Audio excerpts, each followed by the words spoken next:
Debt market update, October 2021. The GSEC yields trended higher during the month and ended near 1.5-year high at 6.39%, up 17 basis points compared to last month. The movement in yields was driven by 28 days VRRR auction announced by RBI, rise in crude oil prices, continued elevated core inflation, rise in OIS rates, etc. Consequently, the 10-year AAA corporate bond yields also inched higher, albeit to lesser extent. Average net interbank liquidity remained in strong surplus, albeit lower than last month, driven by seasonal increase in cash in circulation and no open market operations or GSAP done by RBI during the month. FPI's debt flows during the month were muted and recorded net purchase of $0.2 billion in October 2021, following the purchase of $1.8 billion a month ago. Cumulatively, FPIs have bought net debt of $4.2 billion in 7MFY22 compared to net outflows of $3.4 billion during the same period last year. Outlook.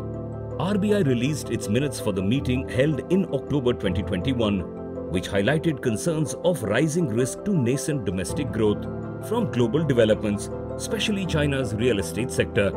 The need for supporting growth was reiterated.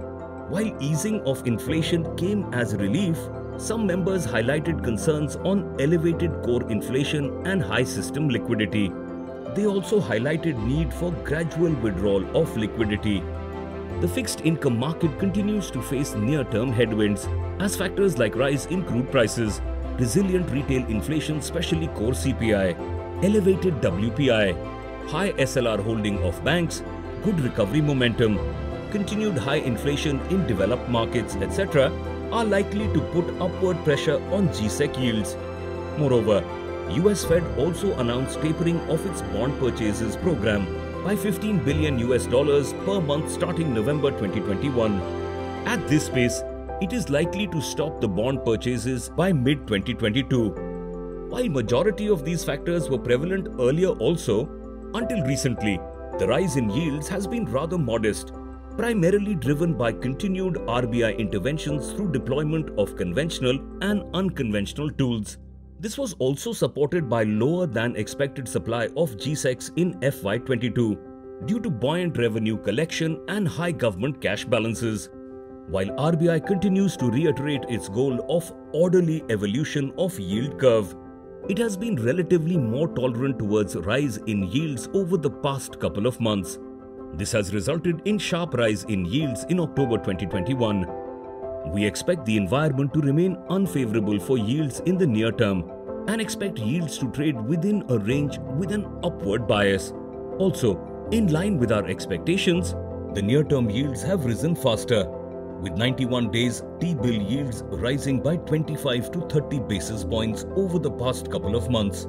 Further, RBI is likely to gradually normalize liquidity and raise reverse repo rates. Hence, yields at shorter end would rise faster than at the lower end. In view of the aforesaid and relatively steep yield curve, we continue to recommend investments into short to medium duration debt funds, possibly in a staggered manner, in line with individual risk appetite. While credit environment still warrants caution, measures undertaken by RBI as well as lower supply of bonds have eased the spreads on AAA rated bonds significantly. But we believe opportunities still exist in select pockets of non-AAA rated bonds, as credit spreads are still trading at reasonable levels compared to history. Hence, allocation to credit-oriented schemes or funds with some non-AAA exposure can be maintained or increased in a phased manner, in line with individual risk appetite. Mutual fund investments are subject to market risks. Read all scheme-related documents carefully.